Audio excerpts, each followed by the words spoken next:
Welcome to the podcast. If I could just get you to introduce yourself, your name, and what you get up to at your company. Hi, my name is Doug Betts, and I'm the founder and lead director in my own company, Sure Betts HR Solutions. That's brilliant. So, what does your company get up to? So essentially, I do two things in my company. I'm an HR consultant and I'm also a leadership coach. So for me, it's trying to work on a lot of prevention rather than cure when it comes to having good people practices in a workplace. That sounds amazing. So, why is doing HR right so important in this day and age for like any business, big or small? Because ultimately, people are the core of any business, and it's as simple as that.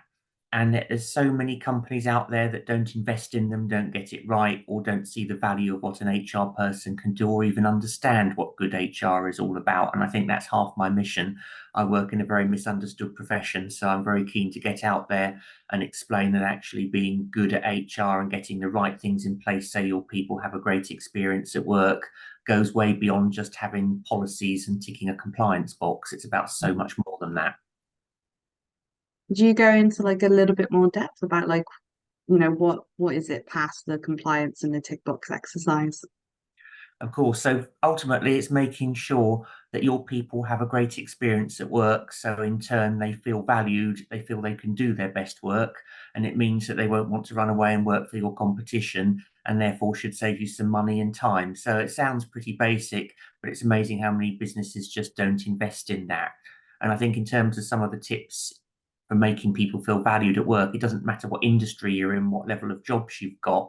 It's about giving your employees some trust and empowering them to be able to solve problems, make decisions so that they actually feel satisfied in the work that they do. And there's so many companies get this wrong. They think if they give them free gym membership and a free pizza once a week, that's going to be enough to satisfy them. And it isn't. Fundamentally, none of that will make up for having a bad workplace culture. So for me, it's about getting that stuff right so people actually enjoy the job itself, and then any other perks are an added bonus. That sounds amazing. I like the idea that it's kind of you're trying to get to like the core of things instead of being like, oh, well, if there's some free stuff, I'm sure that they'll feel valued, and it's like trying to put a band-aid over a very big problem by the sounds of it. Yeah, absolutely. So that's brilliant. So, I guess I'd like to ask you a little bit more in depth. So, obviously, you've got a lot of smaller businesses. They may not be able to have or just have the resources to have like a full-on HR person. So, especially for startups and that sort of thing, it tends to fall on kind of everybody almost. So, Mm. my question is for you, how can small businesses, do HR without actually having a HR person? So there's certain things a business can do itself, but ultimately you don't need a full-time HR person in-house. You can use a consultant like myself because I come at a fraction of the cost, but I've got the experience, and then you dip in and out of my knowledge as and when you need me. So Yeah. like, again, I go beyond the compliance bit, making sure that not only have we got the basics in place, but you get things set up from day one. And I've worked with a lot of businesses in this way, so they know that I'm there when they need me, but I'm not when they're not, because as you say, you don't need it full time. But I think the other thing I would say to any business owner is it's worth investing in expert advice at all levels about all the disciplines. And again, with HR, people think that it's something that can be done by the company secretary, the finance director as an add-on, but they're not people experts. And it always Mm. surprises me when businesses try and do this and then they find it's all gone wrong. It just takes one grievance, one difficult employee, and they haven't got that expertise. And whereas doing an outsourced service like the one I provide will give them that opportunity to do it without it breaking the bank.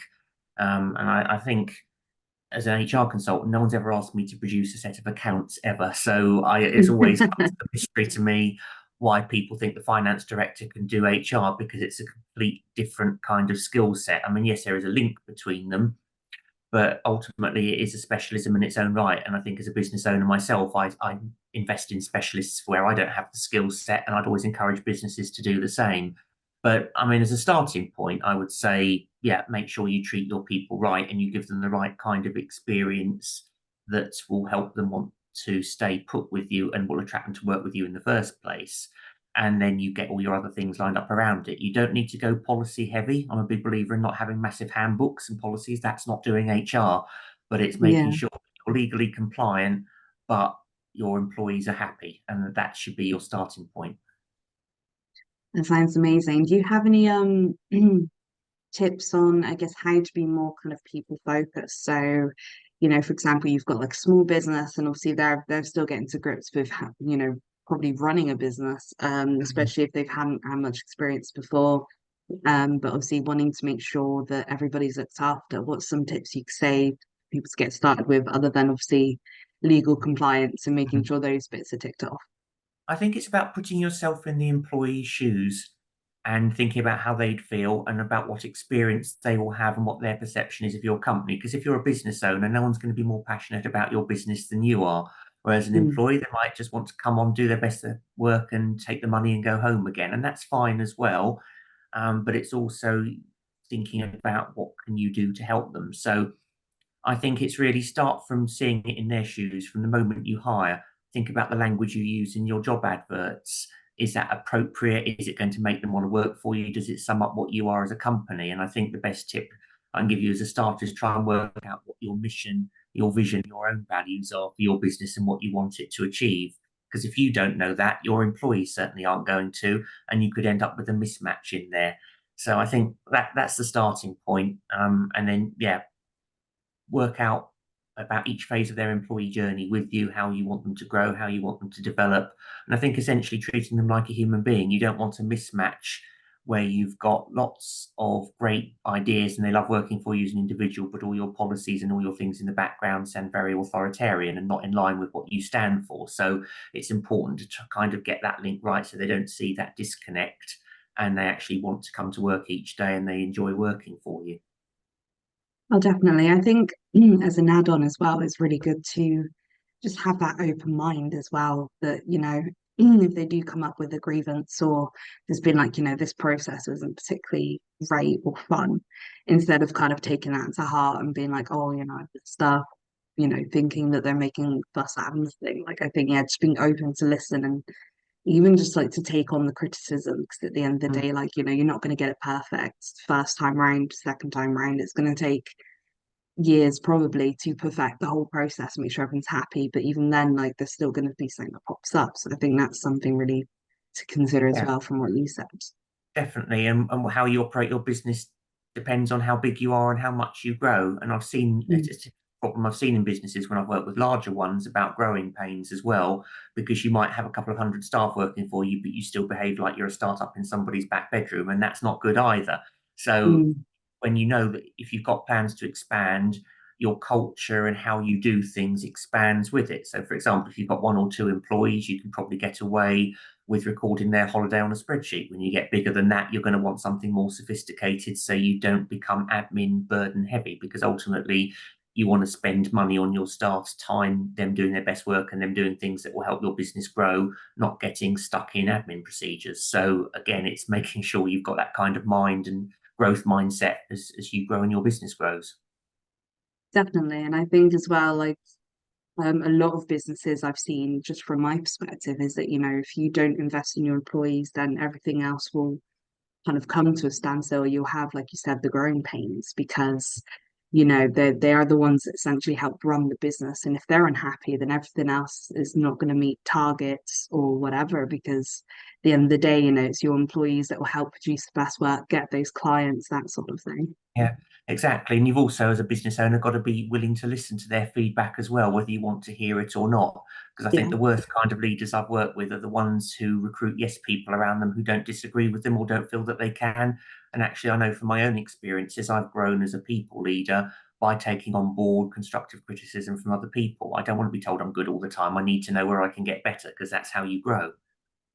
Definitely. I think it's a lot of people forget that, even if yes, you've got the business started and everything else, you still need to be able to grow and learn and continue to change with the environment, or if the industry changes, new Mm. regulations, that sort of thing, you need to work with it, not against it, and then you will continue to be established. Whereas, um, we've been speaking with other people on the podcast so far, and it's like, especially those who are, resistant to change and everything else, is going to be hitting the hardest, I think, of all. Absolutely. I mean, the last 4 years have shown us just how much businesses have had to change literally overnight. And Mm, as a wise person once said to me years ago, if you stand still and you don't move forwards, you actually go backwards because you're just going to be left behind. So it's always important to know sort of what is going on in your industry, how it's evolving, and making sure that you stay up to date with it, and also with what's good practice and also what employees are looking for out of an experience of coming to work. I mean, for example, now, depending on the type of work you do, most people will be looking for hybrid working. And yeah. if you don't offer that, then you're going to be at a complete disadvantage.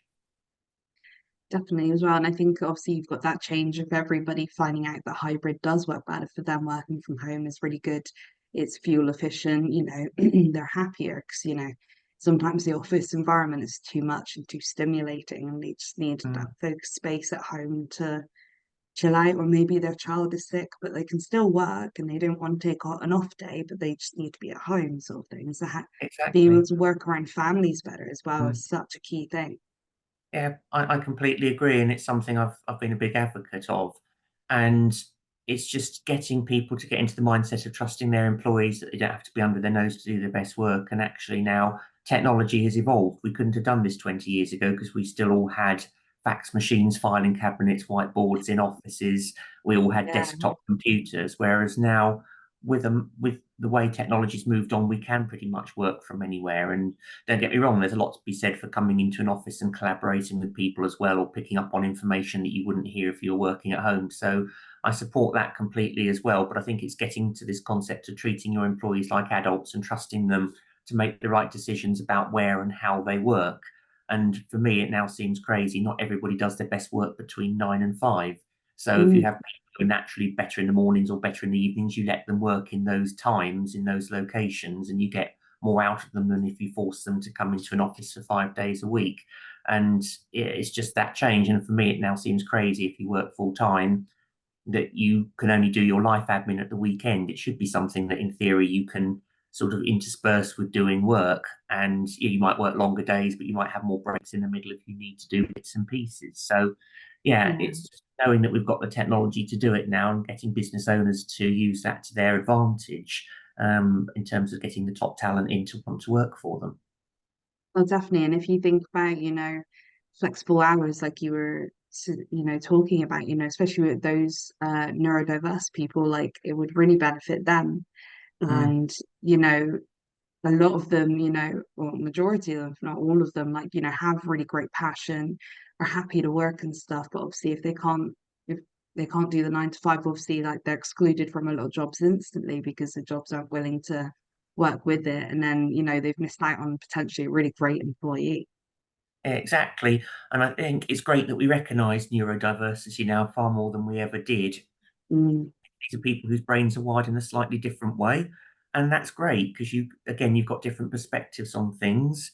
And I think as long as you understand those individuals and how they can do their best work and make that happen, it's great. I mean, for example, I've worked with a lot of software companies and some of their best developers come under that category, but they would rather be crunching data in a room cupboard at 4 o'clock in the morning than they would do being in a bright office at 9 o'clock on a Monday morning. So it's yeah. again giving them that kind of flexibility to do that.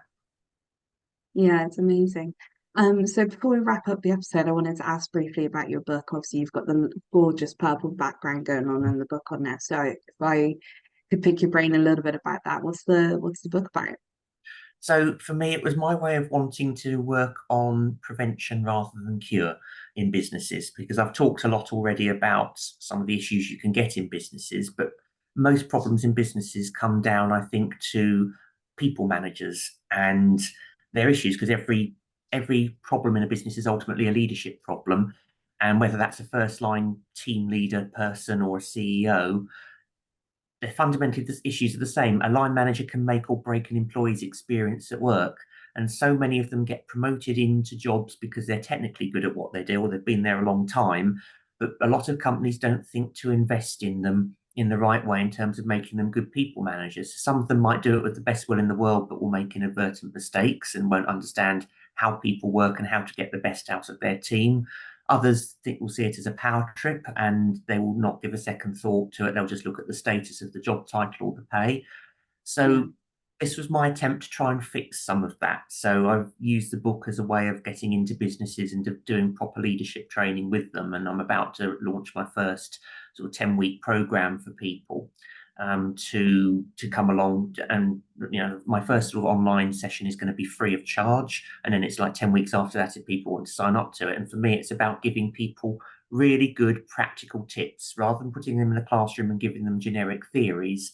This was about getting them to learn to do some really basic things early on, like how do you recruit somebody in the right way? How do you deal with an employee who's always off sick? How do you deal with your ambitious employees who want to develop? How do you still make sure that your employees who don't want to develop still come along with you on the journey and are a valuable part of your team? So it's dealing with those kind of problems, and the book is an introduction into that.